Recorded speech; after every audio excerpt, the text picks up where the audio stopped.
Hello, this is John Spink, Director of the Food Fraud Initiative at Michigan State University, and I'm an assistant professor in the College of Veterinary Medicine. And this is an overview of our Food Fraud Initiative. First off, all of our information can be found at foodfraud.msu.edu. First off, we are teachers. We're a university, so our main focus is teaching. And the first product we have, program, are massive open online courses. These are MOOCs. They're free, open, online, available to anyone. They're offered monthly on demand. And we have one food fraud overview, food fraud audit guides, that's people getting audited or doing audits, food defense audit guide, so similar to an intentional act, but that's an intentional act for harm, food defense audit guide. And then we have a new food fraud vulnerability assessment, VASIP, and food fraud prevention strategy development MOOC. So this one focuses on the vulnerability assessments, the strategy, and implementation. Also, we have a primer series. These are also free and open. Also, initiative reports we cover.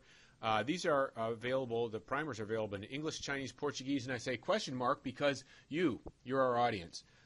If you're fluent in another language, in another country, we'd love to have these further translated, so please contact us.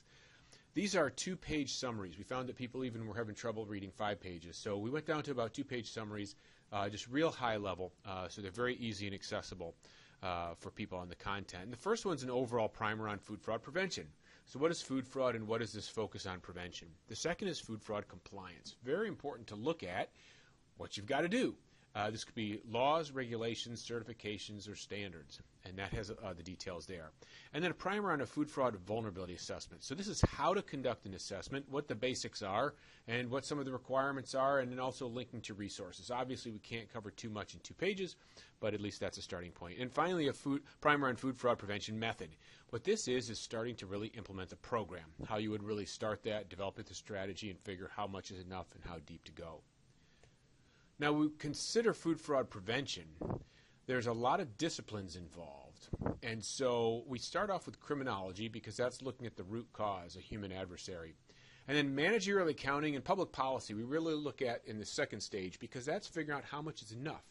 That could be the amount of resources that are applied, the way to judge what's above a risk tolerance for either industry, which would be managerial accounting, or public policy, which be governments. And then supply chain, because products moving through a supply chain, and there's a specific type of management and a science looking at that product and monitoring it. And then food science, of course, because we need to be able to detect the product and monitor the food product itself.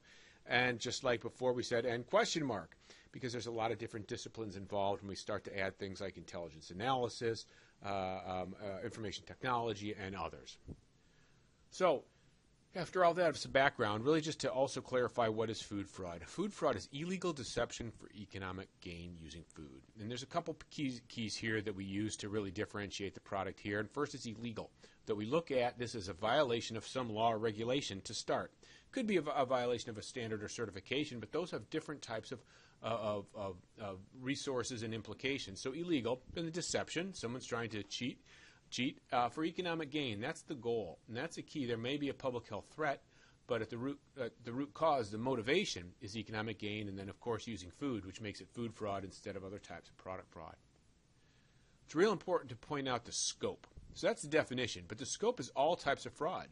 And it's not just adulterant substances or product coming in. It could be product throughout the marketplace. It could be stolen goods. It could be counterfeits. It could be tampered goods, where a genuine product is tampered with some way. It could be mislabeling, misbranding.